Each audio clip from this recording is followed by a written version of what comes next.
আল্লাহ দয়া করে রহম করে আজকের এই জান্নাতের বাগানে কবুল করেছেন। আমরা সে আল্লাহর উপরে খুশি না বেজার? তাহলে জবান খুলে সমস্বরে সকলে বলবো রব্বানা লাকাল হামদ হামদান কাসীরান তাইয়িবান মুবারাকান ফীহি। আমরা প্রশংসা করলাম কার? কেন করলাম? প্রত্যেকটা মাহফিলে এ কথা আপনাদের বলেছি, কিন্তু মনে নাই। আল্লাহর প্রশংসা করার কারণ হলো রুহের জগতে আল্লাহ আমাদের রুহুকে এত ভালোবেসেছেন যে দুনিয়ার জগতে আল্লাহ মুসলমানের ঘরে আমাদের কবুল করেছেন। অন্য কোনো ঘরে কবুল করলে আমাদের কি হতো? আল্লাহ যেখানে বলেছেন লা তামুতুন্না ইল্লা ওয়া আনতুম মুসলিমুন, মুসলমান না হয়ে মরো না। আপনারা বলেন তো হিন্দুর ঘরে জন্ম নিয়ে মুসলমান হয়ে মরা যাবে? খ্রিস্টান ইহুদির ঘরে জন্ম নিয়ে মুসলমান হয়ে মরা যাবে? যার প্রমাণ হলো নবীর চাচা আবু তালেব মৃত্যুর সময় রাসূলকে বলতেছেন, চাচা মরেই যখন যাচ্ছেন একটাবার বলেন লা ইলাহা ইল্লাল্লাহ, আমি আপনার হাত ধরে জান্নাতে পৌঁছায় দিব।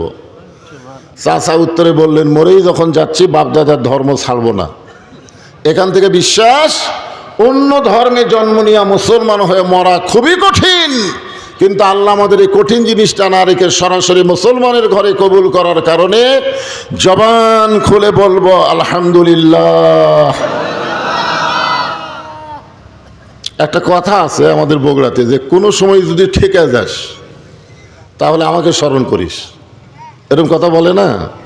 আমার মোবাইল নম্বর রেখে দে, কোনো সময় যদি ঠেকে যাস তাহলে আমার স্মরণ করিস, আমি সঙ্গে সঙ্গে হাজির হব।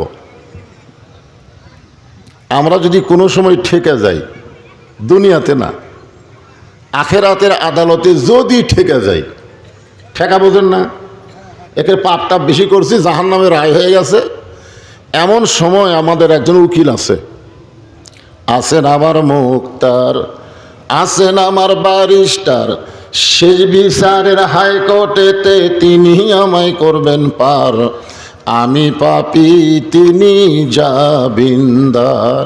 এই তিনি হচ্ছেন ভাগ্যগুণে আমাদের নবী মুহাম্মাদুর রাসূলুল্লাহ। আল্লাহ যখন হাকিম হয়ে আমাদেরকে আসামি বানায় বিচার শুরু করবেন, ওই সময় আমাদের নবী উকিল হয়ে ব্যারিস্টার হয়ে আমাদের পক্ষে আল্লাহর কাছে ওকালতি করে আমাদেরকে সুপারিশ করে জান্নাতে পৌঁছায় দিবেন। খুশি না বেজার? তাহলে আরেকবার বলে আলহামদুলিল্লাহ।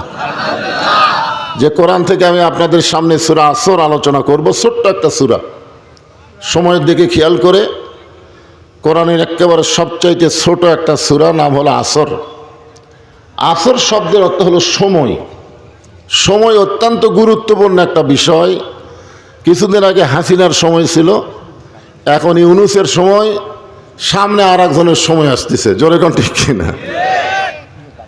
এই জন্য আব্দুল আলিম একটা গান গাইছে বহু বছর আগে, এখনকার ইয়ং জেনারেশন সেটা জানে না, কিন্তু এই যে আমার ভাইগুলো বসে আছে এনারা মোটামুটি জানবে। মিশে মায়ায় বন্দি থাইকা করলাম কত খেলা, পশ্চিমে তাকায়া দেখো তোমার ডুইবা গেছে বেলা। বেলা মানে কি? সময়। জোরে কান, বেলা মানে কি? আর বেলা নাই রে, আর বেলা নাই, ডুবে যাচ্ছে। তার মানে কি? সময় শেষ হয়ে যাচ্ছে। আপনারা বলেন যে সন্ধ্যার সময় আমাদের কাছ থেকে চলে গেছে, এখন 11টা পার হয়ে 12টার দিকে যাচ্ছে, এভাবে আমাদের হায়াত থেকে আমাদের সময়গুলো কিন্তু ফুরেই যাচ্ছে। জোরে কান কথা ঠিক কিনা? হয়তো মনে করতেছেন না এখন আমার অনেক সময় আছে, না, আল্লাহ তাআলা সময়ের কসম করলেন। সময় অত্যন্ত গুরুত্বপূর্ণ একটা বিষয়। বর্তমান সময় খুব একটা ভালো না।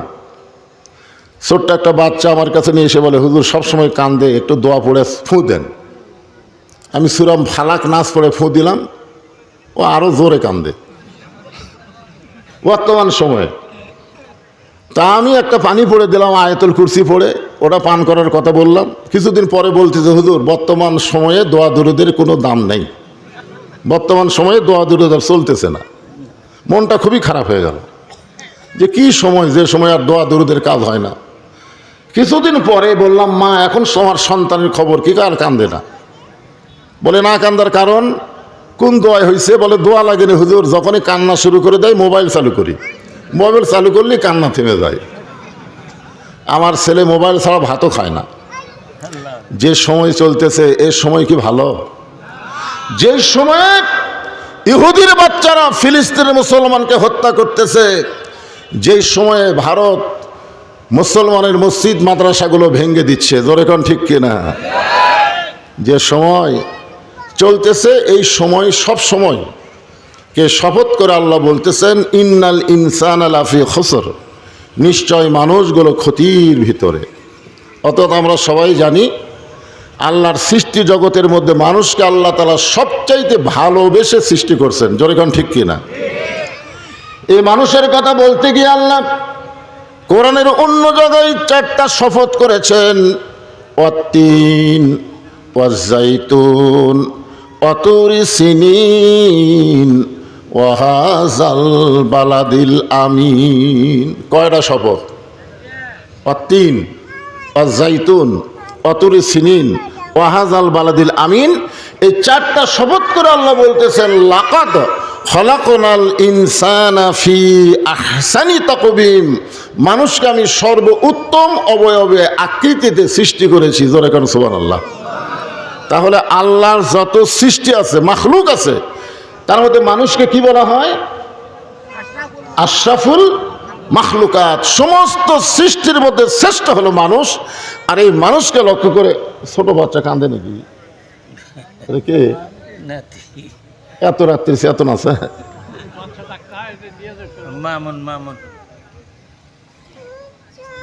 তাহলে আপনি টোটাই লাগবে কি যে শুরু করছে? বাড়ির যাবি রে, বাড়ির যাবি রে। আচ্ছা যাচ্ছে যাচ্ছে যাচ্ছে।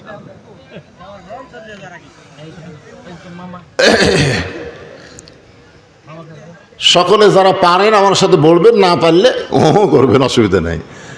আদর করে মানুষ আল্লাহ বানায়া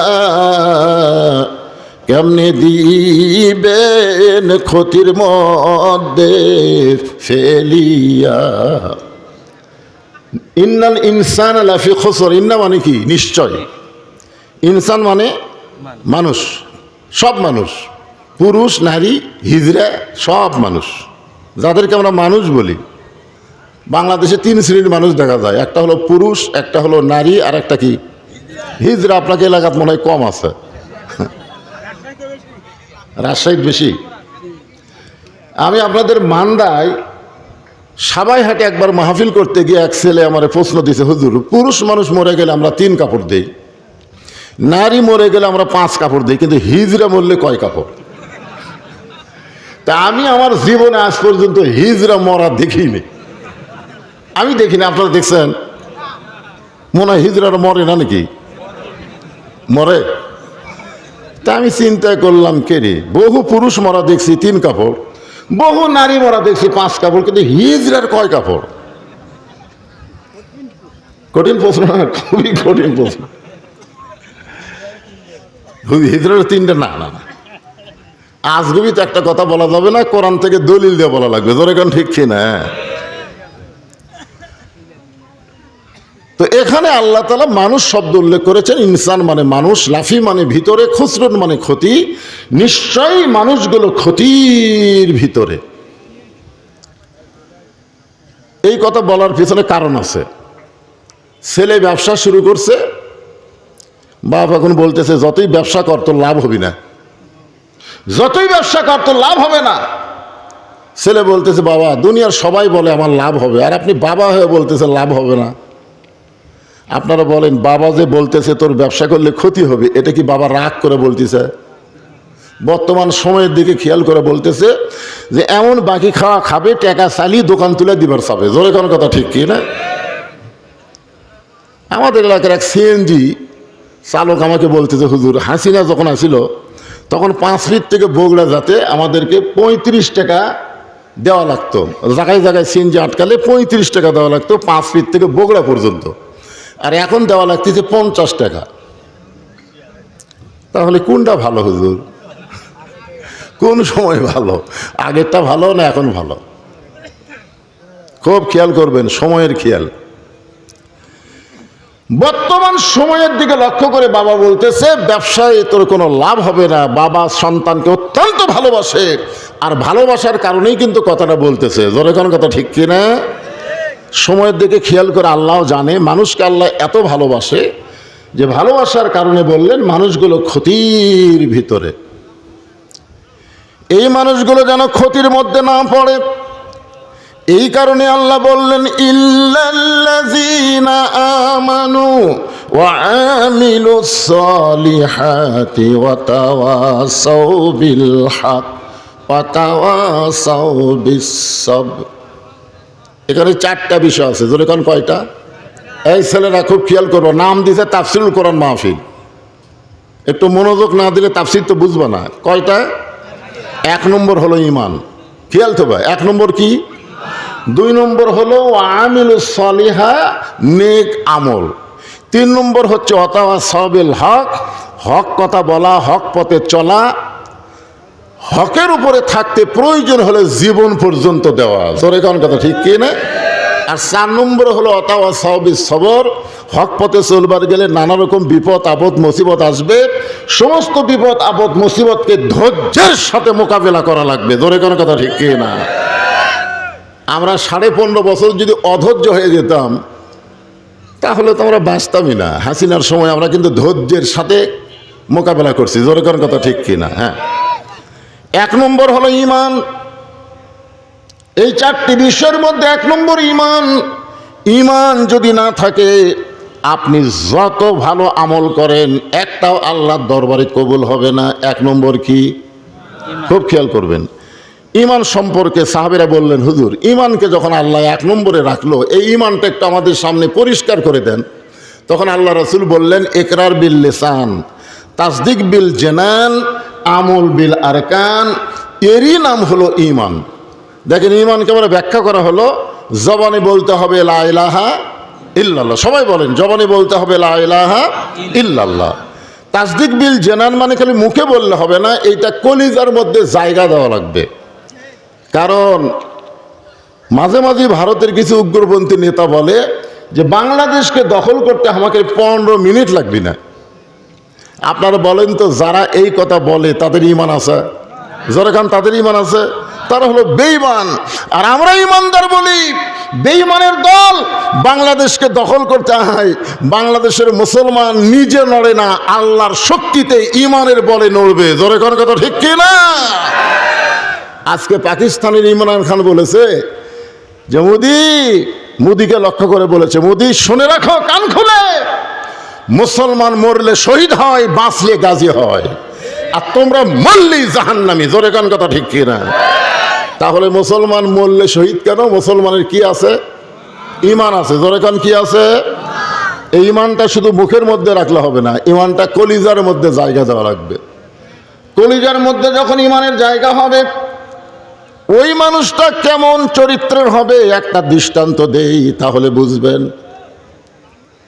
মানুষটার নাম হলো মতিউর রহমান নিজামী। মানুষটার নাম কি? মতিউর রহমান নিজামী। উকিল এসে বলতেছে, স্যার আপনি একটা দলের প্রধান, আপনি যদি রাষ্ট্রপতির কাছে বাঁচার দরখাস্ত লেখেন তাহলে রাষ্ট্রপতি আপনার হয়তো দলের দিকে তাকায় দলের আমিন হিসাবে আপনাকে মাফ করে দিবে, আর আপনাকে যদি মাফ করে দেয় তাহলে আপনার ফাঁসি কার্যকর হবে না।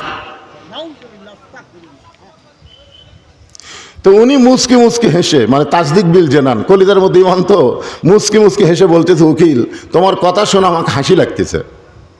উকিল বলে, কেন? আমি তো হাসির কথা বলিনি। বলে, তুমি যে রাষ্ট্রপতির কাছে আমাকে দরখাস্ত লিখতে বলতেছো, এরকম 3টা রাষ্ট্রপতি বাংলাদেশ হওয়ার পরে ক্ষমতা থাকা অবস্থায় মারা গেছে। একটা হলো বঙ্গবন্ধু শেখ মুজিবুর রহমান, একটা হলো শহীদ প্রেসিডেন্ট জিয়াউর রহমান, আর একটা হলো জিল্লুর রহমান। তারা ক্ষমতার চেয়ারে থাকতে নিজেরাই মারা গেছে। যারা ক্ষমতার চেয়ারে থাকতে নিজেরা মারা যায়, তাসদিক বিল জানান, কলিজার মধ্যে যার ঈমান, সে কোনোদিন তাদের কাছে বাঁচার দরখাস্ত লেখে না। উকিল বলতেছে, এই গোয়ার্কির কারণে আপনার ফাঁসি হবে। এই গোয়ার্কির কারণে আপনার কি হবে?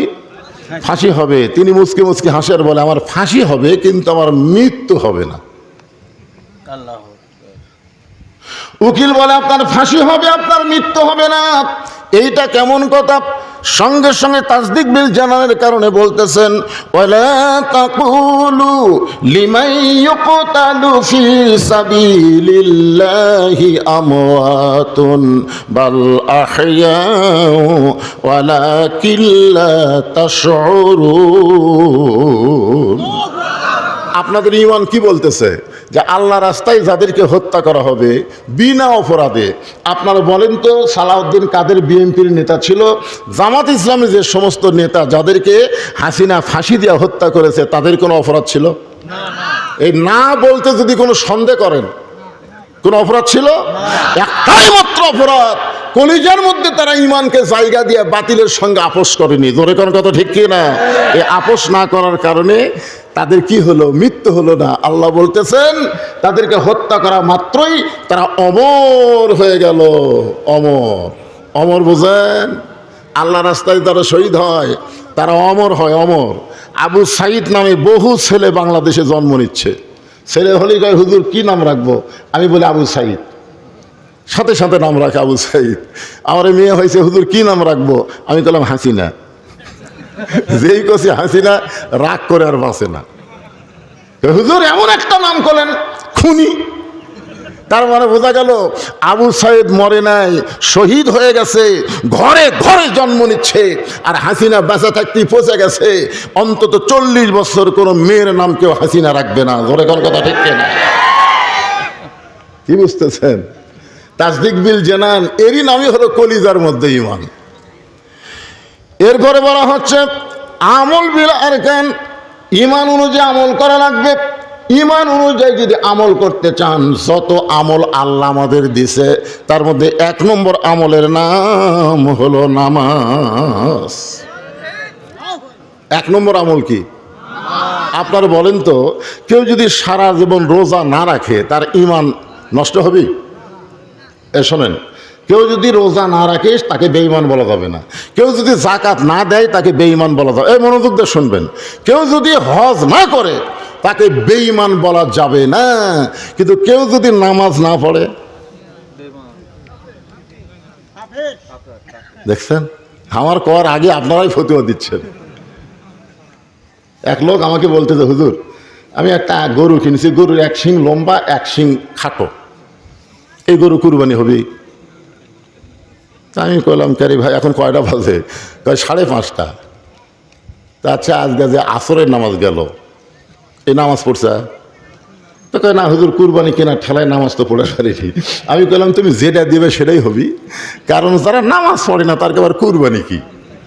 কারণ যেখানেই কুরবানির কথা আছে, দেখেন সূরা কাউসারের মধ্যে আল্লাহ বলতেছেন, ফাসাল্লি লিরাব্বিকা ওয়ানহার, আগে নামাজ তারপরে কুরবানি। ইন্না সলাতি ওয়া নুসুকি, আগে নামাজ তারপরে কুরবানি। যেই বেটা নামাজ পড়ে না, সে যদি 1 কোটি গরু খাসি দেয়, কোনোদিন তার কুরবানি কবুল হবে না।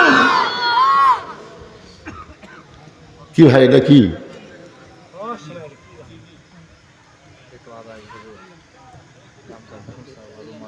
মহিলারা চলে যাচ্ছে, ও আসরকে শুরু না করতে। ওরা আসলো কেন, যাবে কেন?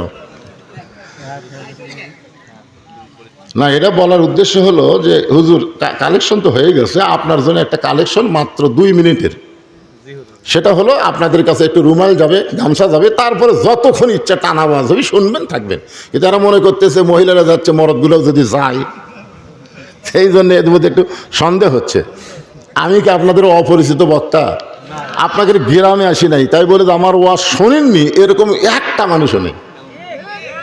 আমি বেয়া লাইনা বেয়া সাইজা কোনো ওয়াজ করি না, প্রত্যেকটি কথা একটা লাইনের উপরে থাকে। জোরে কোন ঠিক কিনা? হ্যাঁ, আজকে আলোচনা হবে, তবে আপনাদের মধ্যে গামছা যাবে 10 টাকা, 20 টাকা, 50 টাকা। জীবনে কোনোদিন মাহফিল করিনি ভাই, এবার প্রথম করে যদি লস খাই তাহলে বুঝবেন, আর কবে কানা ধার দিন আর করবো না। এই জন্যে যার পকেটে একটু আছে, মোটামুটি 10, 20, 50, 100 একটা আপনারা দেন। এই ব্যাগলা ঢোকো, ঢোকো, ভিতরে ঢোকো, ভিতরে ঢোকো। 5 মিনিটের মধ্যে আদায় করো, মহিলাদের মধ্যে আদায় হবে। আমার মায়েরাও যিনি যা করবেন আল্লাহর হস্তে দান করবেন। আপনাদের জন্য ফাতেমার ওয়াজ আছে, মা একটু ধৈর্য ধরে বসেন, প্রাণ খোলা ওয়াজ করবো, আপনারা বসেন ইনশাল্লাহ।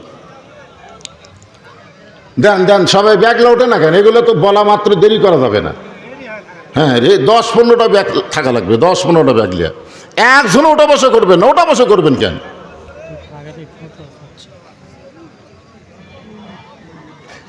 এটি আবার কি ফতুয়া রে এই ফাঁকি? ঠিক আছে। আসসালামু আলাইকুম হুজুর, ওমরাকারীকে কি আলহাজ নামের আগে কি আলহাজ লাগাতে পারবে? ওমরাকারী কেন? হাজি সাহেবেরাও তো আলহাজ লেখা ঠিক না। এ যে আমার নামের আগে আলহাজ দিছে। শোনেন, আমি যখন আমার বয়স, আমি জামিল মানসার ছাত্র ছিলাম, 8 বছরে আমাকে মাদ্রাসায় ভর্তি করে দিছে। আমি তখন থেকে নামাজ শুরু করছি। হাফিজি মাদ্রাসায় পড়লে নামাজ পড়াই লাগবে, যেরকম ঠিক কিনা? আর 2011 সালে আমি হজ করছি। তাহলে আমি চিন্তা করে দেখেন কত বছর হলে নামাজ পড়তেছি, কেউ আমাকে বলেনি নামাজি মৌলানা বজরুল রশিদ, কেউ বলেনি। কিন্তু যে 11 সালে হজ করলাম তখন বলতেছে আলহাজ মৌলানা বজরুল রশিদ। আপনারা বলেন তো হজের দাম বেশি না নামাজের দাম বেশি? তা আজকে কোনোদিন কোনো ব্যক্তিকে বলতে শুনেছেন নামাজি অমুক বলছে? তাহলে নামাজি যদি না বলেন তা হাজি বলা লাগবে কেন? হাজি বলারই দরকার নাই। যদি হাজি বলাতে তার মনের মধ্যে একটু ভাব তৈরি হয় তাহলে হাজির নাম হবে, কিন্তু হজ আল্লাহর দরবারে কবুল হবে না। এটা আমি ফরজ হজের কথা বললাম। আর ওমরা তো হজই না, তাহলে হাজি আপনি লিখবেন কেমনে? ওমরা হজ, এই যার উপর আল্লাহ হজ ফরজ করে দিছে সে যদি 1 কোটি ওমরা করে তার হজের ফরজ আদায় হবে? কতক্ষণ হবে? তাহলে যেটা ফরজ সেটা না হয় হজ, কিন্তু ওমরা তো নফল। এখন আপনি জোহরের 4 রাকাত ফরজ নামাজ বাদ দিয়ে জোহরের আগে সুন্নত পড়লেন, পরে 2 রাকাত সুন্নত পড়লেন, ফরজ 4 রাকাত বাদ দিলেন, তাহলে আপনি কি নামাজি? যখন আপনি কি নামাজি? তাহলে আপনি ওমরা করে হাজি হবার পারবেন না, এক কথা। তারপরে যদি আরো পরিষ্কার দলিল শুনতে চান, ইনশাল্লাহ এই আদায়ের পরে টানা ওয়াজের মধ্যে ইনশাল্লাহ হবে। যারা উঠে গেল ওই ফাঁকা জায়গাটা আপনারা পুরা করেন, ফাঁকা জায়গা পুরা করেন, একটু ফাঁকা জায়গাটা পুরা করে আপনার সামনে আসেন, শয়তান যেন মাঝখানে বসার চান্স না পায়। সূরা আসরের তাফসীর হবে, মনোযোগ দিয়ে শোনা লাগবে। হ্যাঁ, এই ফাঁকা যেগুলো হয়েছে এগুলো সামনে আসেন। শোনেন, আদায়টা হলো সিটা পাতান, আপনারা বলেন না কি বলেন, ধানের মধ্যে থাকে না? থাকে কি থাকে না? বিশাল একটা ধানের পালা, বলতেছে এত ধান এত ধান, একজন বলতেছে সব ধান নয়, বাতাস দে, বাতাস দিলি বুঝবি কোনটা ধান কোনটা সিটা পাতান। তখন বিশাল একটা ফ্যান দিয়ে বাতাস শুরু করছে, যেগুলা ধান সেগুলা সব আছে আর সিটা পাতান সব উড়ে গেছে। তা আদায় যখন শুরু হয় তখন এই সিটা পাতান মার্কা যারা, এরা থাকতে পারে না, বুঝলেন? আদায় হলো একটা ইমানের বাতাস। কারণ যে টাকা আপনারা দিলেন, আপনারা বলেন তো এই টাকা কি আপনারা দুনিয়াতে পাওয়ার জন্য দিচ্ছেন? তার মানে আপনি আখিরাতকে বিশ্বাস করছেন, আর আখিরাতকে বিশ্বাস করা হচ্ছে ঈমান রক্ষা করার 1 নম্বর আমল। জোরে খান সুবহানাল্লাহ।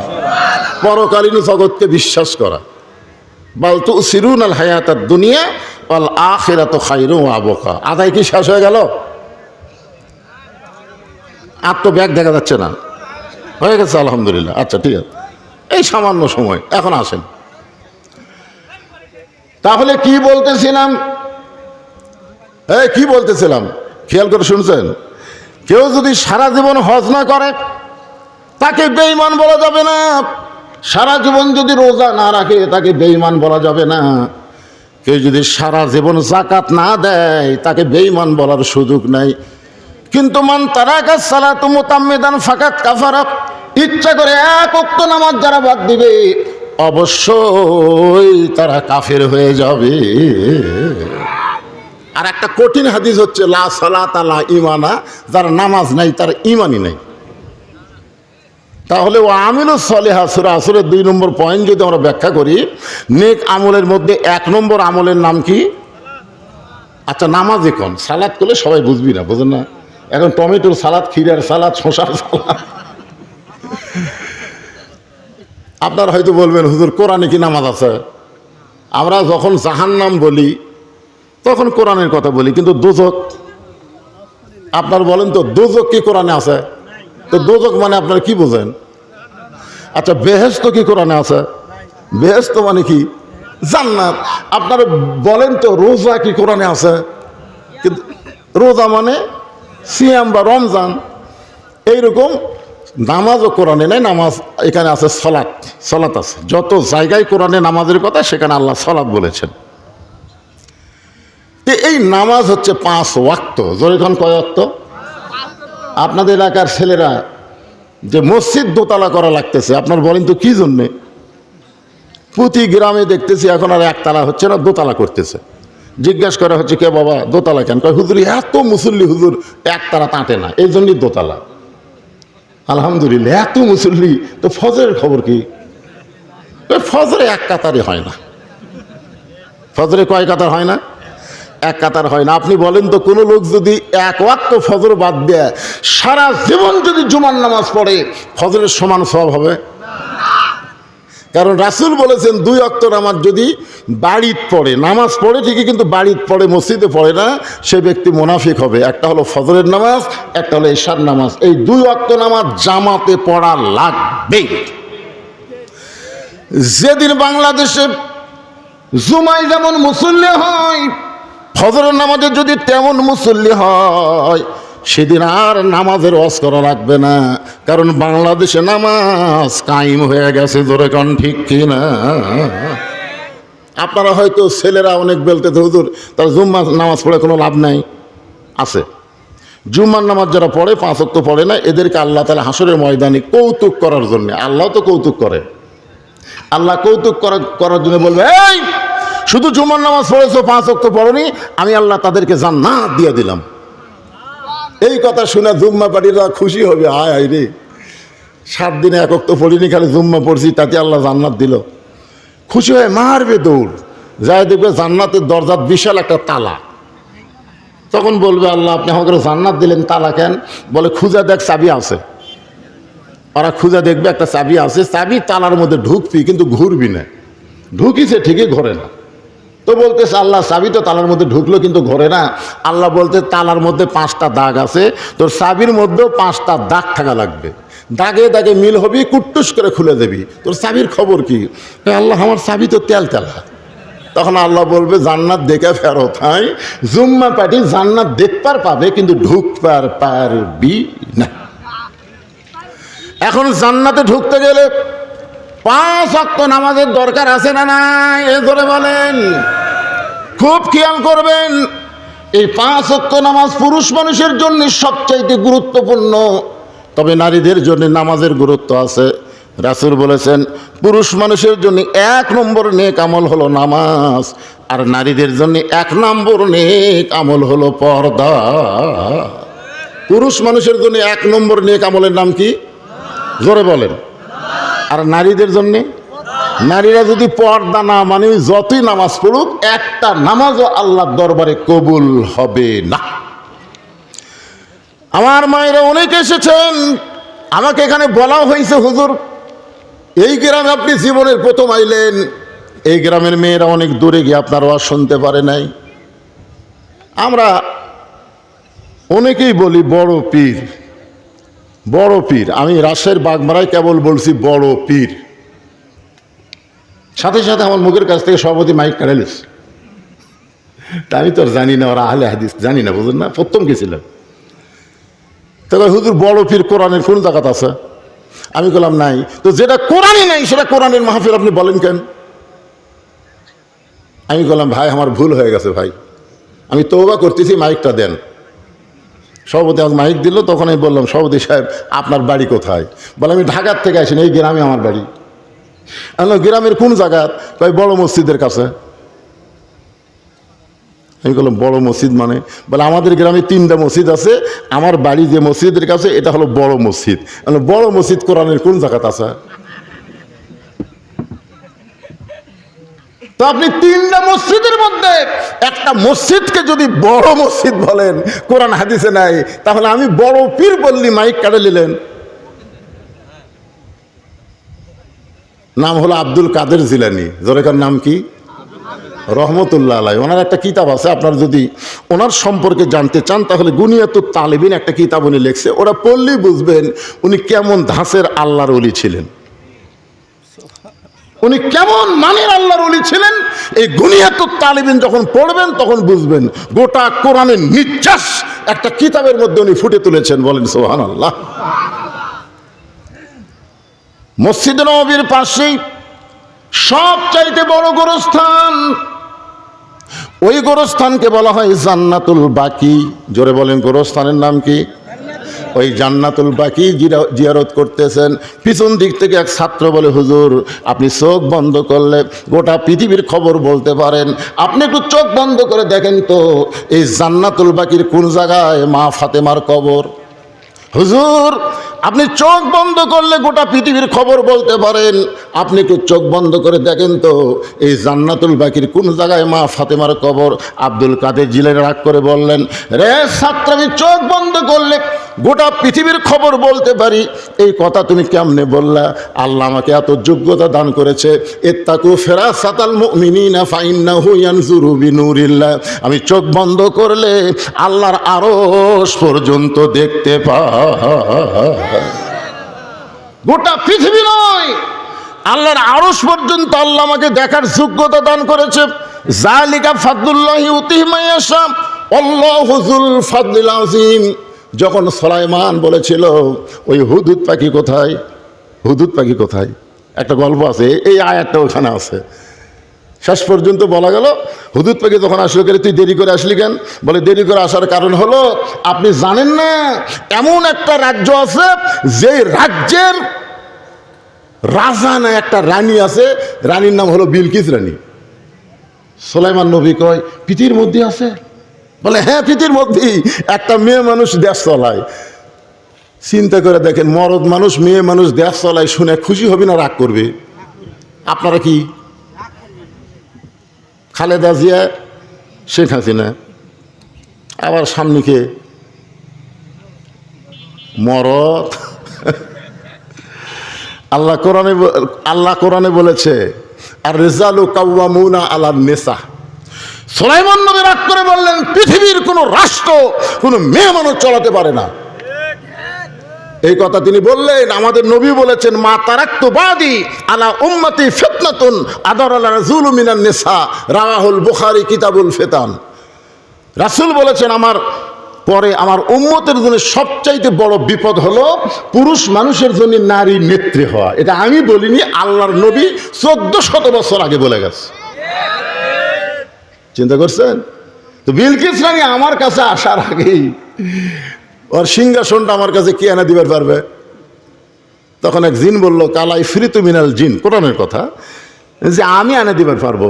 তো সুলাইমান নবী বললেন তোমার কত সময় লাগবে? বলে আপনি যে সিংহাসনে বসে আছেন সিংহাসন থেকে উঠবেন আর বসবেন, এর পূর্বেই ওই হাজার হাজার মাইল দূরে সিংহাসন আপনার দরবারে হাজির হবে।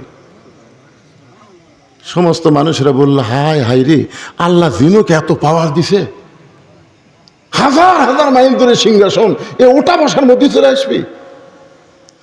সমস্ত মানুষ যখন জিনের প্রশংসা করতেছেন, এমন সময় সুলাইমান নবীর দরবার যিনি পরিষ্কার করেন আসহাব ইবনে বারকিয়া, উনি বললেন রে মানুষেরা, তোমরা আশরাফুল মখলুকাত হয়ে জিনের প্রশংসা করো, তোমাদের কি লজ্জা নাই? আল্লাহ আমাকে এমন ক্ষমতা দিয়েছে, সুলাইমান নবী খালি চোখ বন্ধ করবে আর খুলবে, এর পূর্বেই বিলকিস রানীর সিংহাসন হাজির হয়ে যাবে। যালিকা ফাদলুল্লাহি ইউতিহি মান ইয়াশা আল্লাহু যুল ফাদলিল আযীম। আল্লাহ মানুষকে এত ক্ষমতা দান করেছে, জোরে কোন সুবহানাল্লাহ। ক্ষমতার মালিক কে? আল্লাহ। আব্দুল কাদের জিলানী বললেন তুমি বলতেছো চোখ বন্ধ করলে গোটা পৃথিবীর খবর জানি না। পৃথিবী নয়, আল্লাহর আরশ পর্যন্ত আল্লাহ দেখার ক্ষমতা আমাকে দিছে, কিন্তু জান্নাতুল বাকির কোন জায়গায় ফাতেমার কবর পৃথিবীর কেউ কোনোদিন বলতে পারবে না। সমস্ত মুরিদ বলে হুজুর এই জান্নাতুল বাকির মধ্যে মা ফাতেমার কবর আছে, কিন্তু কবরটা কোন জায়গায় কেন পৃথিবীর কোনো মানুষ বলতে পারবে না। আব্দুল কাদের জিলানী বললেন মা ফাতেমা হলেন জহুরা। আমার মায়েরা যারা পর্দার অন্তরালে, মেয়েদের মধ্যে 1 নম্বর নেক আমল হলো পর্দা। একটু মনোযোগ দিয়ে শোনেন। আব্দুল কাদের জিলানী বললেন মা ফাতেমা হলেন জহুরা। সমস্ত মুরিদ বলে হুজুর জহুরা মানে কি? আব্দুল কাদের জিলানী বললেন এই জহুরা মানে যদি তোমরা জানতে চাও তাহলে তোমাদের একটু ব্যাখ্যা বিশ্লেষণ করে বলা লাগবে। আজকে যারা আমার সামনে বসে আছেন এই জহুরা সম্পর্কে যদি জানতে চান তাহলে মেয়ে মানুষের পর্দা বিষয়ে একটু শোনার দরকার আছে না নাই? এশার নামাজ পড়ে হযরত আলী ঘরের ভিতর এশার নামাজ পড়ে হযরত আলী ঘরের ভিতর, কারণ রাসূল বলেছেন এশার নামাজ পড়ার পরে তোমরা গাল গল্প করবা না, বরং তোমরা তাড়াতাড়ি ঘুমায় যাওয়া, তাহাজ্জুদের মহব্বত এবং ফজরের জামাত যেন আদায় করতে পারো। সুবহানাল্লাহ। হ্যাঁ, এশার নামাজ পড়ে হযরত আলী ঘরের ভিতর যা দেখে ঘর সুন্দর করে সাজানো, ফাতেমা সুন্দরী সাইজা গুইজা বসে আছে, হাসান হোসেনকে সুন্দর করে সাজাই দিছে। হয়তো আলী বলতেছে আজকে আবার তোমার মনে কি রং ধরলো গো, ঘরও সুন্দর করে সাজাইছো, হাসান হোসেনকে সুন্দর করে সাজাই দিছো, আবার তুমিও সুন্দরী সাজা গুজা বসে আছো। এমন সময় ফাতেমা দুই সন্তানকে বুকের মধ্যে নিয়ে কানে কানে বললেন, বাবা তোমরা দুই ভাই একটু অন্য ঘরে যাও, তোমার বাবার সঙ্গে আমার গোপন কিছু গল্প আছে। যেই মাত্র ফাতেমা তার দুই সন্তানকে বলতেছে তোমরা দুই ভাই একটু অন্য ঘরে যাও, তোমার বাবার সঙ্গে আমার গোপন কিছু গল্প আছে, হযরত আলী তখন মুচকি মুচকি হাসতেছে। হযরত আলী মুচকি মুচকি হাসতেছে, বুঝবার পারছে যে বউ সাজা গোজা বসে আছে, সন্তানকে অন্য ঘরে পাঠা দিচ্ছে, তার মানে আমার সাথে কিছু, বুঝতে পারতেছেন না? আপনাদের বউ মনে হয় সাজে না, যে রাত্রে বউ সাজবে বুঝবেন সেই রাত্রে বউ শরমে কিছু কবার না পারলেও সাজগোজ দিয়ে কিছু আপনাকে বুঝাই, জোরে কোনো কথা ঠিক কি না, না সাজেই না নাকি আল্লাহ ভালো জানে।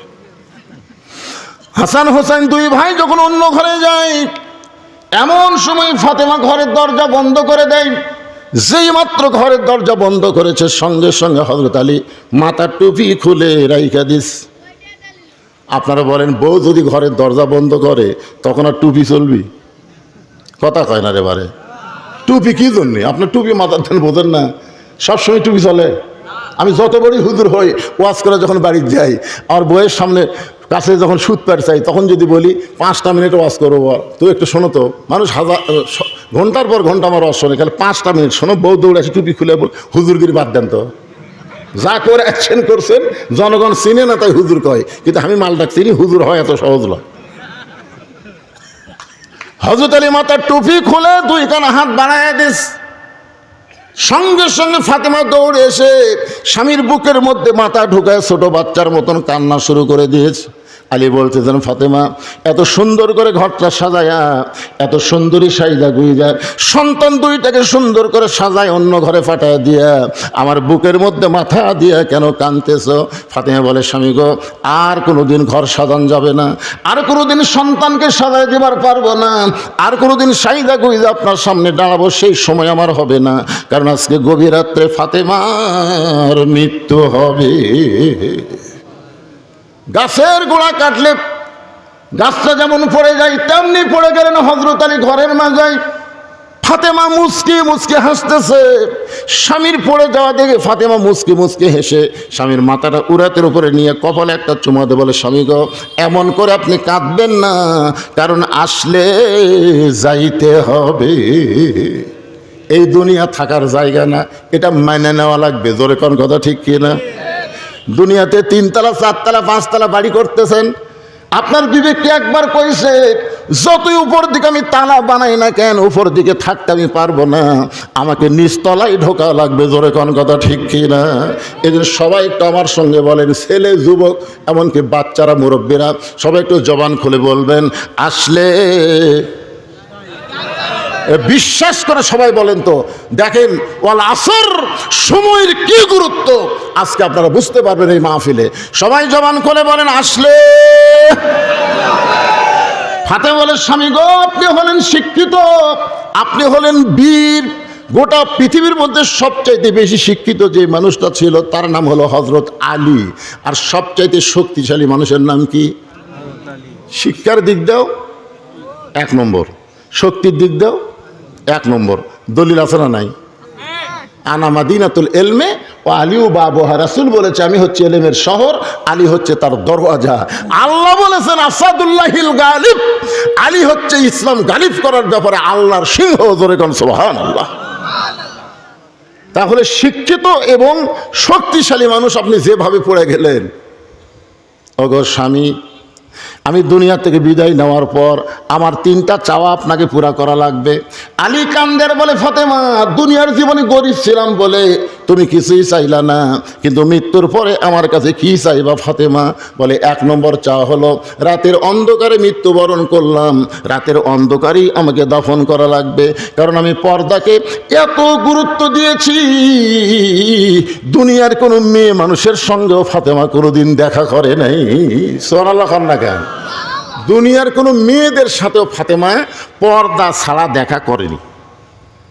একবার মেয়ের আইছিল ফাতেমার দরজায়, ফাতেমার সাথে দেখা করবে। হয়তো আলী গিয়ে বলতেছে কতগুলো মেয়ে মানুষ আছে, তারা একটু তোমার সাথে দেখা করবার চাই, আমি কি দরজা খুলে দিব?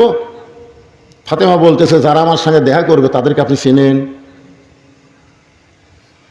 আলী বলতেছে মারেফতের প্রশ্ন, তাদেরকে আপনি চেনেন? আচ্ছা বলেন তো, এই প্রশ্ন যদি বউ করে আপনি কি উত্তর দিবেন? আমি খালি একদিন বলছিলাম যে আমার চাওয়াতো ভাইয়ের বউ মোটামুটি ভালোই সুন্দরী। যেই করছি আমার বউ কয় আপনি কবে থেকে লুচ্চা হলেন? আমি বললাম লুচ্চা? চাওয়াতো ভাইয়ের বউ দেখা যায় না খারাপ, আমাকে সেটা ফতুয়া দেন। আমি বললাম দেখা তো যায় না, তাহলে সুন্দরী কেমনি কন? আমি সেদিন থেকে কান ধরে তওবা করছি, দুনিয়ার কোনো মেয়ে দেখলেও বউয়ের কাছে সুন্দরী বলা যাবে না, বউটাই হলো সবচাইতে সুন্দরী। জোরে খান কথা ঠিক কিনা? না আমি দেখবো না, আমি দেখবো না, যদিও দেখি বউয়ের কাছে আর বলা যাবে। হযরত আলী বলতেছেন ফাতেমা, এই দুনিয়ার একজন মাত্র মেয়েকে আমি চিনি, সেই মেয়েটা হলো আমার হাসান হোসেনের মা। হাসান হোসেনের মা ছাড়া দুনিয়ার অন্য কোনো মেয়েকে আমি চিনি না। ফাতেমা দৌড়ে এসে স্বামীর কপালে চুমা দিয়ে বললেন আপনি হলেন আসল ইমানদার পুরুষ। কুল্লিল মুমিনিনা ইয়াগুদ্দু মিন আবসারিহিম, প্রকৃত মুমিন তারাই হবে যাদের নজর থাকবে নিচের দিকে, অন্য কোনো নারীর দিকে তারা তাকাবে না। একটা মাত্রই নারীকে প্রাণ ভরে দেখবে, যেইটা তার জন্য হালাল বিবি। ধরে কোন ঠিক কিনা? আপনারা কি তাই দেখেন? এটা কার বউ রে? এটা কার মেয়ে রে? কার বউ কার মেয়ে? এগুলো সব দেখে বাড়ির মধ্যে যায় নিজের বইয়ের দিকে তাকায় আর কয় বাইরের গুলাই ভালো রে, বাইরের গুলাই ভালো। বাইরের গুলাতে সাজা শুধু আপনার সামনে দেখা করছে, আর ভিতরেটা পেতনি হয়ে আছে, এ কাম সে কাম করতে করতে ওই কি সাইজ হয়ে আছে। তাই আলী বললেন দুনিয়ার একটা মাত্র মেয়েকে আমি চিনি, সেই মেয়েটা হলো হাসান হোসেনের মা। সঙ্গে সঙ্গে ফাতেমা বলে স্বামী গো, যে মেয়ের আমার সঙ্গে দেখা করবার চায় তাদের মধ্যে কোনো একটা মেয়ে যদি বেপর্দা থাকে, যে মেয়ের আমার সঙ্গে দেখা করবে তাদের মধ্যে একটা মেয়ে যদি বেপর্দা থাকে, আর ওই বেপর্দা মেয়ে মানে সমস্ত পুরুষের কাছে যায়। বেপর্দা নারী যারা শয়তানের যানবাহন তারা। আমার সঙ্গে বলা লাগবে, আমি যেই বলবো বেপর্দা নারী যারা, আপনারা বলবেন শয়তানের যানবাহন তারা। বেপর্দা নারী যারা, আর একবার বলবেন, যে বলবো বেপর্দা নারী যারা, আপনারা বলবেন শিলা কলা তারা। বেপর্দা নারী যারা, এই দুটা সেই মশান বারে, এটা হচ্ছে লাসান। আমি যেই বলবো বেপর্দা নারী যারা, আপনারা বলবেন ব্রয়লার মুরগি তারা। বেপর্দা নারী যারা। ফাতেমা বলতেছে একটা যদি বেপর্দা মেয়ে থাকে, আর সেই মেয়েটা যদি পুরুষের কাছে গিয়ে বলে ফাতেমার চোখের ভুরু এইরকম, ফাতেমার দাঁতের সাইজ এইরকম, ফাতেমার গায়ের রং এরকম, কোনো পুরুষ মানুষ আমি ফাতেমারে দেখলো না, কিন্তু ওই বেপর্দা মেয়ের কারণে পুরুষের কাছে আমার চেহারা প্রকাশ হয়ে গেল। ওগো স্বামী, তাই মেয়েদের সঙ্গেও যদি আমার দেখা করতে হয়, পর্দার ভিতর থেকে কথা বলবো, একটা মেয়ের সামনেও আমি জীবনে যাব না। জোরে কান সুবহানাল্লাহ। খাদিজা বলতেছে আমার ফাতেমা যখন জন্ম নিল, ফাতেমা জন্ম নেওয়ার সময় আমার কোনো প্রসব ব্যথা হয় নাই। ফাতেমা দুনিয়াতে জন্ম নিল, কোনো ধাত্রী ফাতেমাকে ধরে নাই। খাদিজা বলতেছে আপনভাবে আমার পেটের ভিতর থেকে আমার মেয়েটা যখন বের হলো, আমি তখন তাকায় দিকে ফাতেমা তার 2টা হাত দিয়ে ওই ছোট্ট মাসুম বাচ্চা, জন্ম নেওয়া বাচ্চাটা, তার 2টা হাত দিয়ে তার ইজ্জত পর্যন্ত ঢেকে দুনিয়াতে আসলো। আমি মা হইয়াও পর্যন্ত তার ইজ্জত দেখতে পারি নাই। সুবহানাল্লাহ, জোরে কোন। সেই ফাতেমা বলে স্বামী গো, রাতের অন্ধকারে আমার মৃত্যু হবে, রাতের অন্ধকারে আমাকে দাফন করবেন। আমার 2 নম্বর চাওয়া হলো আমার কোনো জানাজার ব্যবস্থা করবেন না।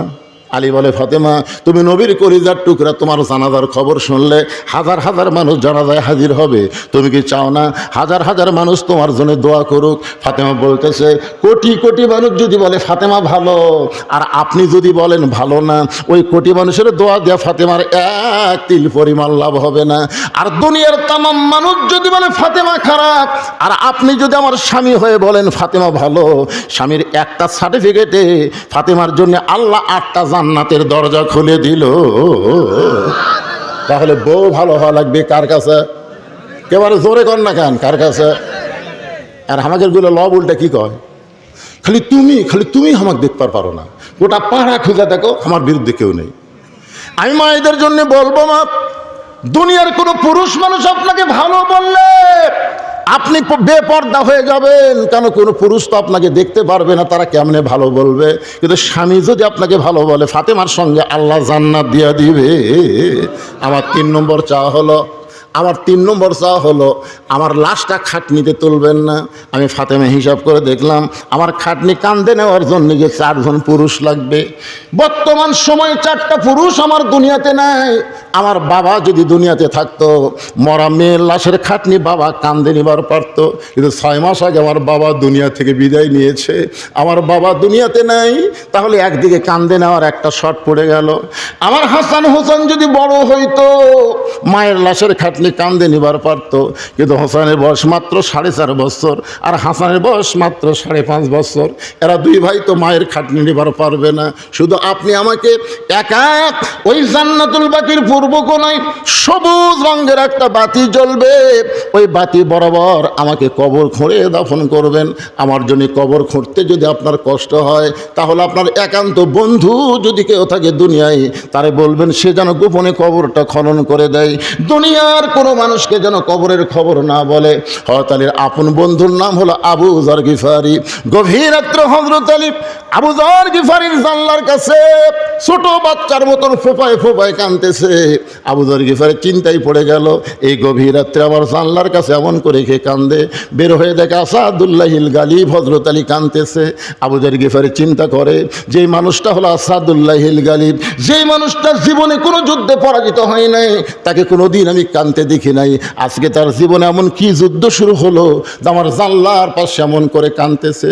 পিছনে গিয়ে বলে, আলী ভাই, আমার জানলার কাছে এমন করে কান্দার কারণ কি জানতে চাই?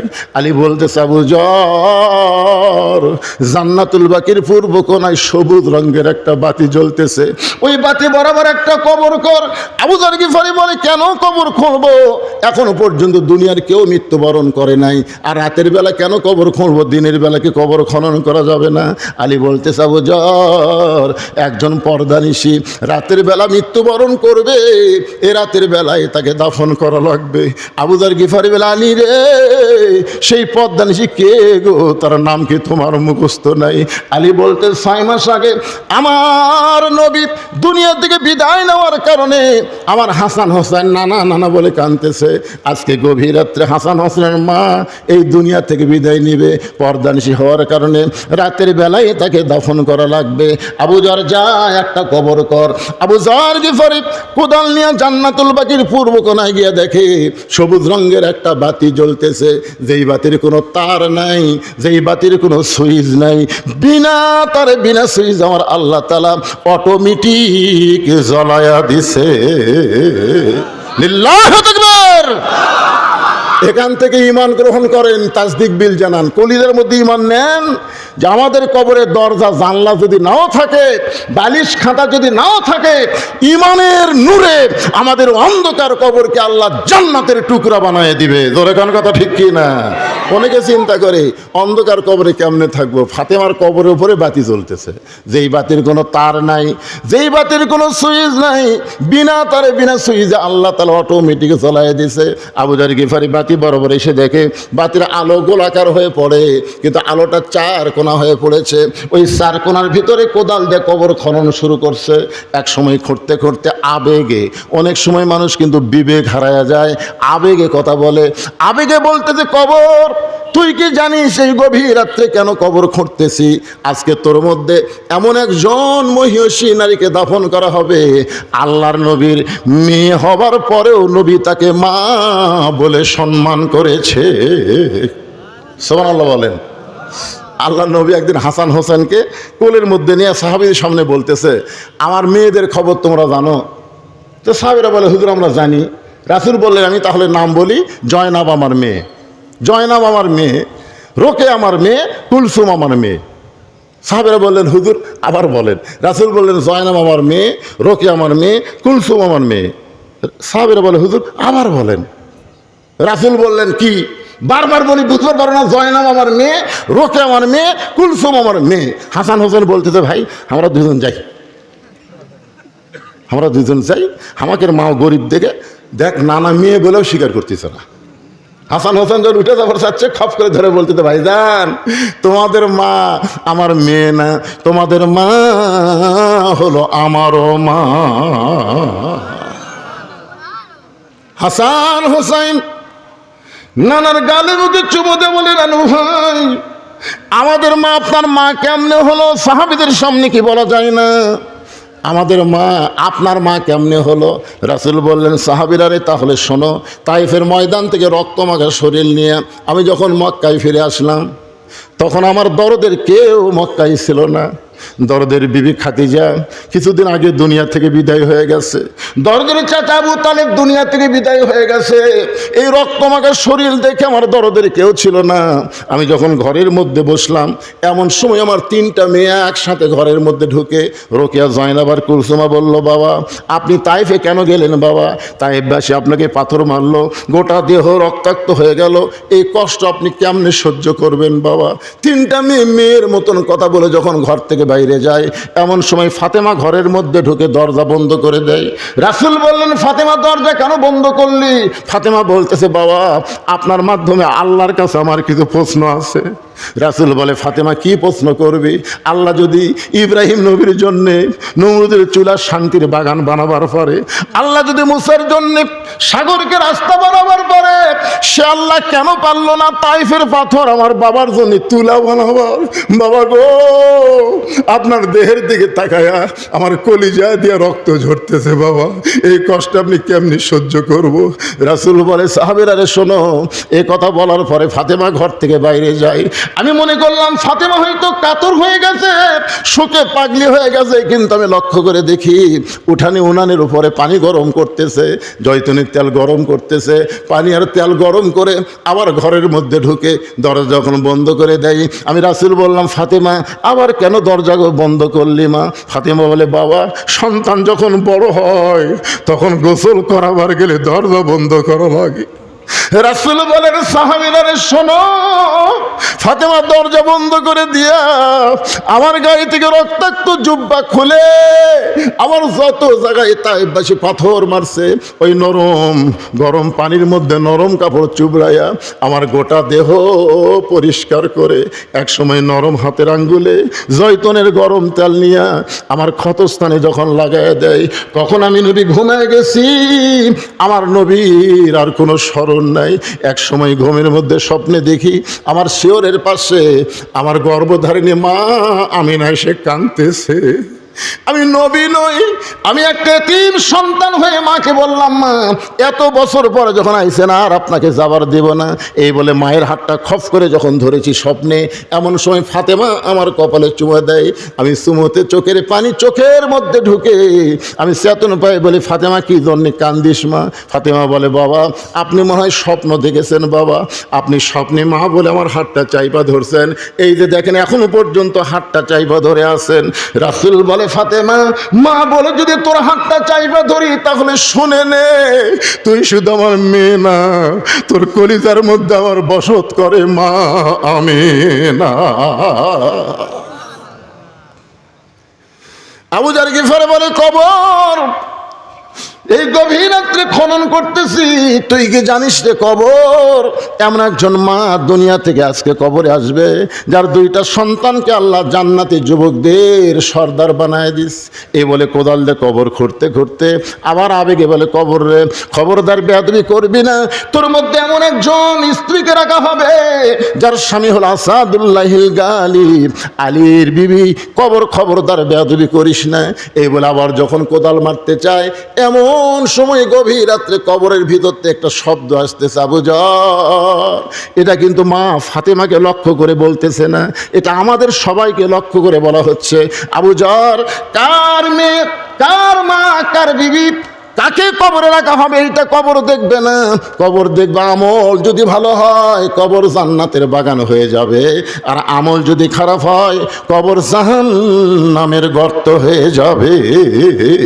এই শব্দ শোনার পরে আবু যর গিফারি আর কবরের পাশে থাকতে পারে নাই, পাগল হয়ে কবর ছেড়ে যখন চলে গেছে। গভীর রাত্রে হযরত আলী, ফাতেমার লাশ কিন্তু খাটনিতে তোলা যাবে না, ওই লাশটা কান্দে নেওয়া লাগবে। এখন ঘরের মধ্যে ঢুইকা দেখে ফাতেমা নিজে নিজে গোসল করেছে। শেষ গোসলটাও ফাতেমার দুনিয়ার কেউ করে দিবার পারে নাই, কারণ শেষ গোসল করতে গেলে ফাতেমার ইজ্জতের উপরে কোনো নারীর যদি হাত পড়ে, এই জন্য ফাতেমা নিজে নিজেই শেষ গোসলটা করেছে। ফাতেমা নিজে নিজেই কাফনের কাপড় পরেছে।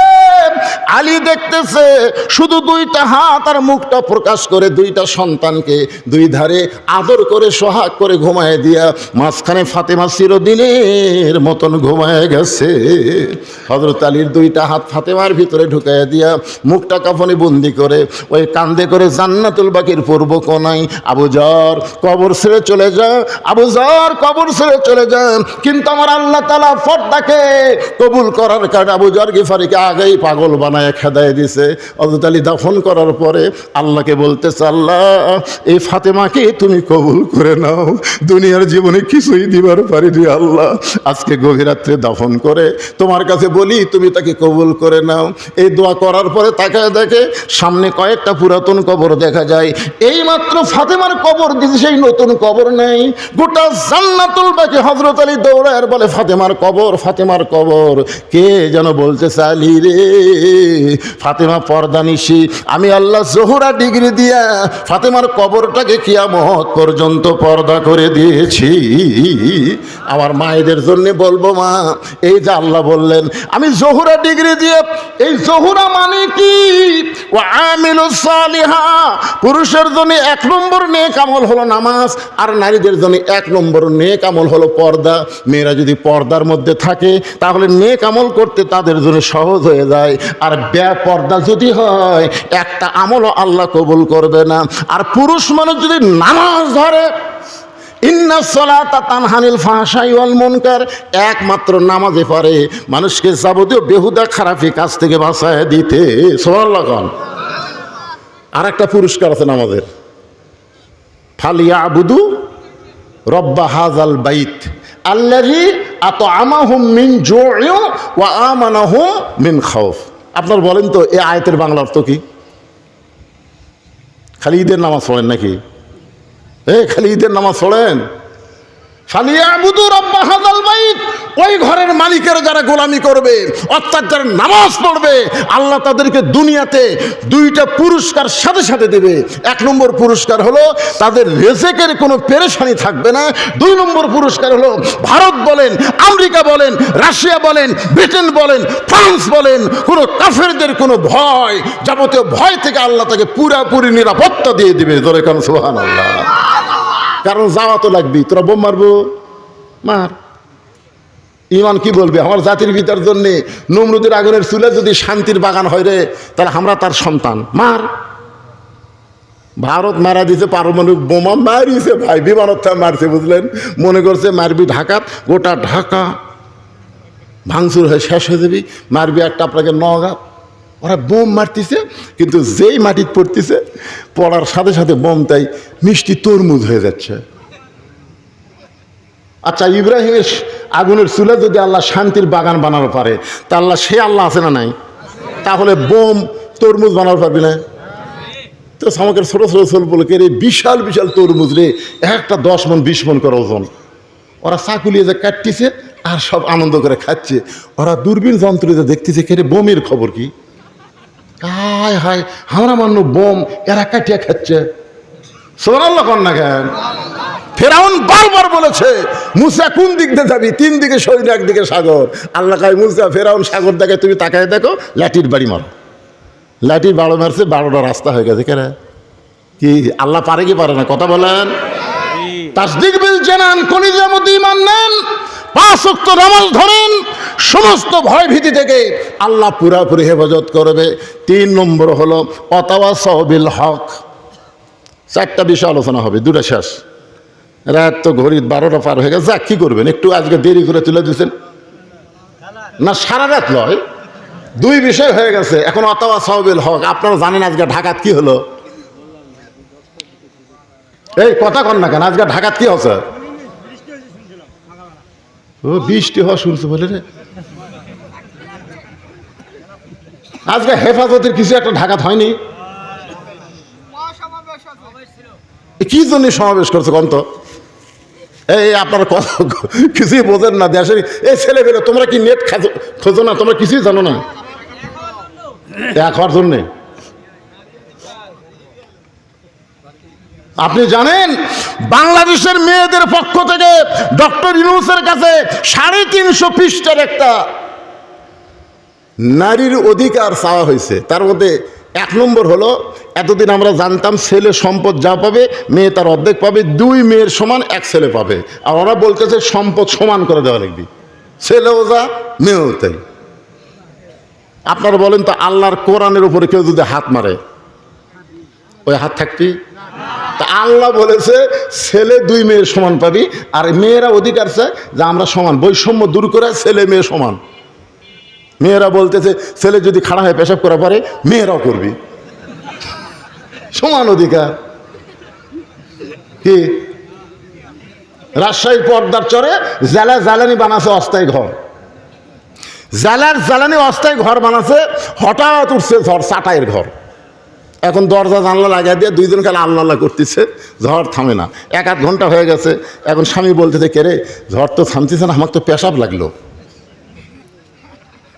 বউ বলতেছে ইন্নাল্লাহা মা'আস সাবিরিন, ধৈর্য ধরেন। স্বামী বলে না, আগে কিটকিট করতেছে, কি করি? না, দরজা খোলা যাবে না, দরজা খুললে ধুলে বেলে এসে সব মেখে যাবি। স্বামী কয় তাহলে ঘরের কোণাত করি, বড় মানুষ ঘরের কোণাত পেশাব করলে থাকা যাবি। স্বামী কয় তাহলে কি করি? বউ বলতেছে একটা কাম করেনি, এতই যখন পেশাব লাগছে আপনি আমার কান্দর চড়েন, কান্দর চড়ে উপরে চাটাই আপনার যন্ত্র মোতাবেক ছোট্ট একটা ছিদ্র করেন, যার যন্ত্র বের করে দেওয়া যায়, কোনো সমস্যা না হয়।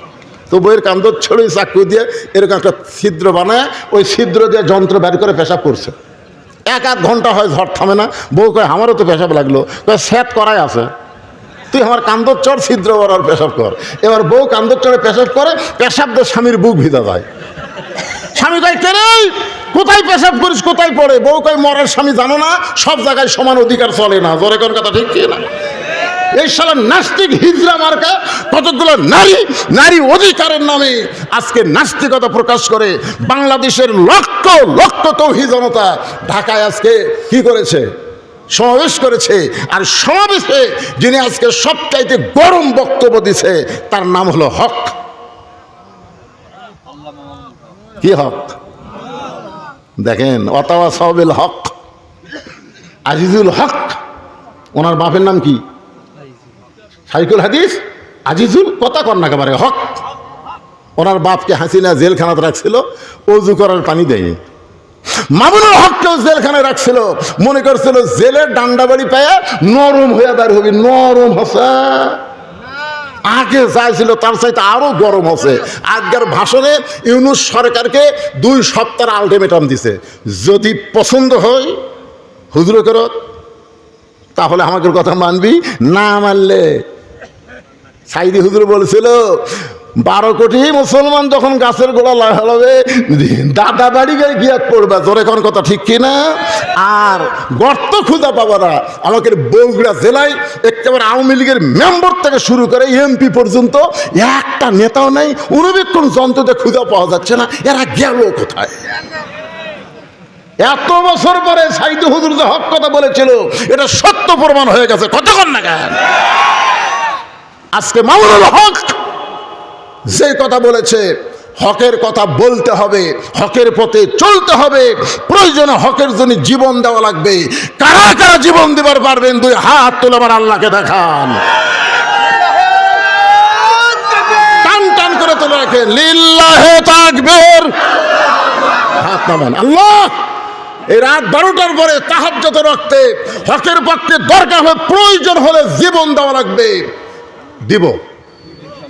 ডোনাল্ড ট্রাম্প বলেছে গাজা, এই গাজার লোকেরা তোমরা যারা আসো অযথা গাজায় থাকো না, তোমরা গাজা ছেড়ে উমুক উমুক জায়গায় চলে যাও, আমি ডোনাল্ড ট্রাম্প তোমাদের ভাঙ্গা বাড়ি চাঙ্গা করে বানায় দেব। গাজার মুসলমান ভাবতেছে এই কথা বলে তুই অগ্রসরে দিয়ে আমাকে জায়গা তুই ইসরায়েল দিব, তুই কি মনে করছিস রে ট্রাম্প? এই ট্রাম্প, জীবন দেব রে, মা বলে সন্তান গেছে, স্বামী গেছে, আমাদের জীবন দেব, কিন্তু আমরা গাজা ত্যাগ করব না। আল্লাহ কয় হকের পথে অবিচল থাকার কারণে তোর কেউ ত্যাগ করা লাগবে না। আজকে দেখেন ইসরায়েলেরা দৌড়াচ্ছে, ওরে বাবা রে, জাহান্নামের আগুন তার কি ভাই, খালি ধাঁ ধাঁ করে আসতেছে, ওরা খালি দৌড়, গাড়ি ঘোড়া যা আছে তুই আর দৌড়। কথা কন না কেন? আল্লাহ পারে না? জোরে কেন পারে না? আল্লাহর প্রতি ভরসা করবেন। আল্লাহর প্রতি ভরসা করে অবিচল ইমানে যারা হক পথে থাকবে, নাসরুম মিনাল্লাহি ওয়া ফাতহুন কারীব ওয়া বাশশিরিল মুমিনিন ওয়া তাওয়াসাউ বিস সবর। 4 নম্বর বিষয়, একটু মনোযোগ দেন। এই ওটা বসা করেন একেবারে, আমার ঘড়ি নাই হাত। আপনার কি মনে করছেন আমি সারা রাতের বক্তা? 12টার পরে আমি কোনোদিনও ওয়াজ করি না। আজকে তুলে দিচ্ছেন দেরি করে, 2-4 মিনিট হচ্ছে, তো লড়াচড়া করেন কেন? খুব শর্টকাট করে 4টা বিষয় বলতেছি। ওয়াতাওয়াসাউ বিস সবর, ধৈর্য ধরা লাগবে। যে মেয়ে বিয়ে হওয়ার পরে কোনোদিনও বাচ্চা হয়নি, এবার প্রথম বাচ্চা হবে, আপনার বলেন তো প্রথম বাচ্চা হওয়ার সময় প্রসব ব্যথা ওই কি জানে? জানে না তো।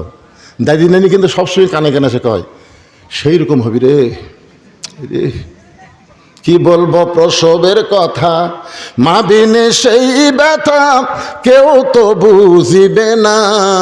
মাজন ঠেকিয়া সন্তানের দায়, ওয়াকালে মা মারা যায়, কেন সে মায়ের ভক্তি করো না। এমন দরদি ভাবে কেউ হবে না আমার মা, মা গো। এখন আল্লাহর কাছে বলছে, আল্লাহ আমরা পেটত বাচ্চা থমো, কিন্তু প্রসব ব্যথা যেন বাপ পায়। এটা সাইদ হুজুরের ওয়াজ, মানে মেয়েরা অধিকার চাচ্ছে যে আমরা পেটত বাচ্চা লালন পালন কর্ম, কিন্তু বের হওয়ার সময় যে ব্যথা এটা যেন বাপেরও হয়। তা আল্লাহ মেয়েকে দোয়া কবুল করছে, মনে করেন কবুল করছে। কিন্তু এখন বাড়ির ম্যাডামের বাচ্চা হচ্ছে, ড্রাইভার খালি কান দিচ্ছে। স্বামী কয় কে রে, আমার বইয়ের বাচ্চা হচ্ছে, ড্রাইভার কান দেখেন, তার মানে বুঝবার পারছে ড্রাইভারের মাধ্যমে ওই বাচ্চা পেটত যাচ্ছে। মেয়েরা কয় না আল্লাহ যার ব্যথা তাকে দেন, ধরা পড়ার আগে কি কোনোদিনও ব্যথা পাইনি, এবার প্রথম ব্যথা। যেই প্রসব ব্যথা শুরু হয়ে গেছে, এখন মা খালি চিল্লাই মরে যাবো, গলার দড়ি দিব বিষ খাবো, মরে যাবো গলার দড়ি দিব বিষ খাবো। এমন সময় দাদি নানি দৌড়ে আসে, কি এগুলো কি ভুল বকতেছিস? সেই রকম ব্যথা।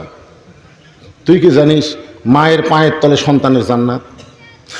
কোন কিতাবে লেখা নাই পুরুষের পায়ের তলে জান্নাত, স্বামীর পায়ের তলে জান্নাত, এটা ভুয়া কথা। মায়ের পায়ের তলে জান্নাত, এটা হলো সহি কথা।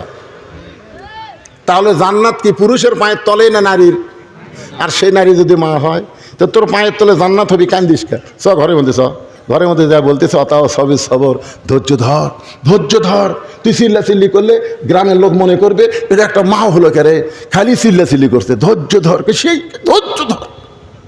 একেবারে দাঁতের উপর দাঁত দিয়ে দাদিরে নিকে নরম কাপড় পানির মধ্যে চুবড়াই করে গোটাল কপালে দিচ্ছে, আর কি ধৈর্য ধর, ধৈর্য ধর, অতা সবে সবর, ধৈর্য ধর। এই ধৈর্য ধর করতে করতে ধাই মা কয় এখন টান দে, টান দে, চোখের ইশারা। এদিকে কয় ধৈর্য ধর, কানের কাছে মুখ লাগাই, মুখের কাছে মুখ লাগাই, ধৈর্য ধর আপা, ধৈর্য ধর। আর ধাই মা কয় টান টান।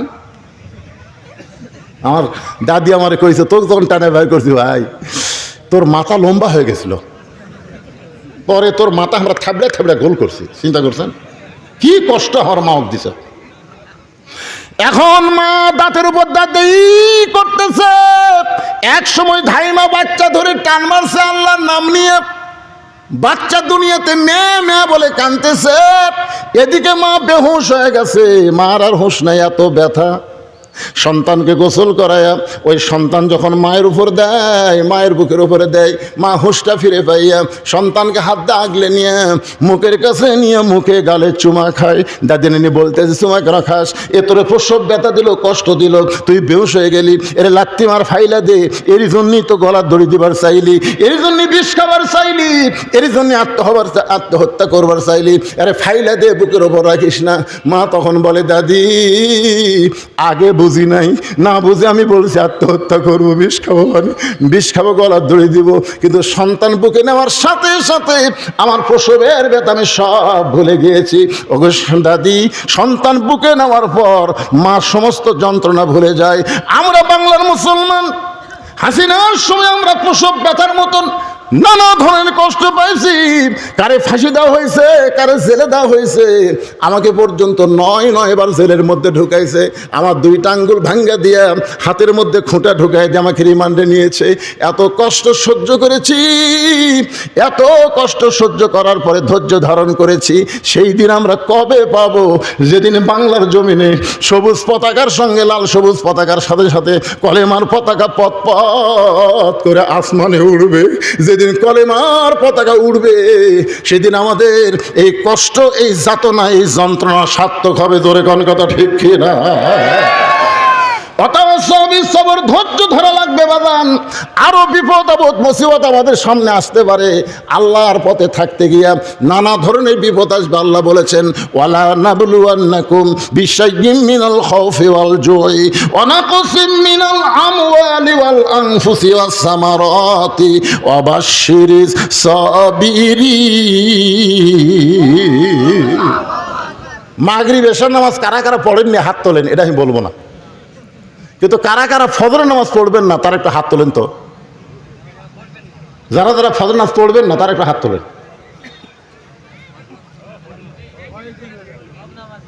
মাশাআল্লাহ। আচ্ছা, প্রতিদিন আপনারা 10টার দিকে ঘুমান, আজকে যে এখন এই 12:30 বাজবে, তাহলে আজকে ঘুমালে এত পাবেন? আজকে ঘুমানোর সময় আমি আপনাদের একটা অনুরোধ করতেছি, আজকে ঘুমানোর সময় শোনেন, আজকে ঘুমানোর সময় আপনারা ওযু করবেন। প্রতিদিন তো পেশাব করে যে ঘুমান, আজকে পেশাব যদি করেন, করার পরে ওযু করবেন। ওযু করার পরে কিবলামুখী হইয়া আল্লাহুম্মা বিইসমিকা আমুতু ওয়া আহইয়া, তারপরে দরুদ শরীফ 3 বার, সূরা ইখলাস 3 বার পড়ে আয়াতুল কুরসি পড়ে বুকুতে একটা ফুঁক দিয়ে ঘুমাই দেবেন। অন্য দিনে 7 ঘন্টা ঘুম পারলে যে শান্তি হয়, আজকে 2.5 ঘন্টা ঘুম পারলে আল্লাহ সেই শান্তি আপনার কলিজায় দিবে। রাজি আছেন সবাই? তাহলে কারা কারা ফজর নামাজ পড়বো একটু আল্লাহ খাত দেখায়। আল্লাহ দেখেন, আল্লাহ লিল্লাহি তাকবীর। আল্লাহ প্রথম মাহফিল করছে এই ছেলেরা। আল্লাহ আল্লাহ এদের সবচাইতে বড় লাভ হলো আজকে সবাই ফজর নামাজ পড়ার জন্য আল্লাহর কাছে হাত দেখার। আল্লাহ সবাইকে ফজর নামাজ জামাতের সঙ্গে আদায় করার তৌফিক দান করো। সকলে বল আল্লাহুম্মা আমিন। ইস্তিগফার পড়ে আস্তাগফিরুল্লাহ রব্বি মিন কুল্লি জামবি ওয়া তুবু ইলাই লা হাওলা ওয়ালা কুওয়াতা ইল্লা বিল্লাহিল আলিয়্যিল আযীম। প্রধান অতিথি 10,000 হয়ে গেছে, এগুলো আর বলা লাগবে না, মনোযোগ করে দিই।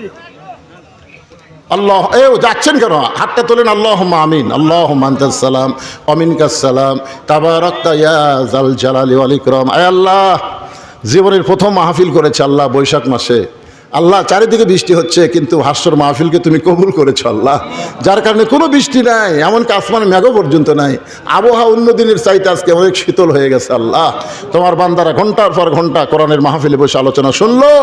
আজকের মাহফিল আমাদের সকলের জীবনের জন্য হেদায়েত এবং জান্নাত হিসাবে কবুল করে নাও আল্লাহ। এরা যে উদ্দেশ্যে মাহফিল করেছে আল্লাহ, এদের উদ্দেশ্যকে কবুল করে নাও। ঈদগার মাঠকে কবুল করে নাও। এই মাঠের যারা তদারকি করতেছে, সভাপতি, সেক্রেটারি, কেশিয়ার, সবাইকে কবুল করে নাও আল্লাহ। গ্রামের প্রতি রহমত বরকতের দরজা খুলে দাও। আজকের মাহফিলের সম্মানিত সভাপতি আমার বন্ধুবর, আজকের মাহফিলের সহসভাপতি, আজকের মাহফিলের প্রধান অতিথি, বিশেষ অতিথিবৃন্দ, আলেম ওলামা, হাফিজ, কারি, ইমাম, মুয়াজ্জিন, হাজী সাহেব, মুরব্বী, কচি কাঁচা বাচ্চারা, পর্দার অন্তরালের মা বোনের আল্লাহ সকলকে আল্লাহ আপনি কবুল করে নেন আল্লাহ। আজকে সূরা আসর যেটা আলোচনা করলাম, এই আলোচনা মোতাবেক আমাদের সবাইকে আমল করার তৌফিক দেন। ফজরের নামাজ জামাতের সঙ্গে আদায় করার তৌফিক দেন। আল্লাহ আমাদেরকে ছেড়ে আমাদের বাপ মা কবরে গেছে, আল্লাহ রব্বির রহমহুমা কামা রব্বায়ানি সগীরা, আল্লাহ বাপ মার কবরকে জান্নাতের টুকরা বানায় দাও। আল্লাহ প্রত্যেক বছর এরা যেন কোরআনের একটা করে মাহফিল করতে পারে এমন ইমানি শক্তি ভাষ্য গ্রামকে দান করে দাও, ভাষ্য দক্ষিণ পাড়াকে দান করে দাও। আল্লাহ সুবহান রাব্বিকা রব্বিল ইজ্জাতি আম্মা ইয়াসিফুন ওয়া সালামুন আলাল মুরসালিন ওয়ালহামদুলিল্লাহি রব্বিল আলামিন ওয়ারহামনা মাহুম বিরহমাতিকা ইয়া আরহামার রাহিমিন। আসসালামু আলাইকুম ওয়া রাহমাতুল্লাহি ওয়া বারাকাতুহু।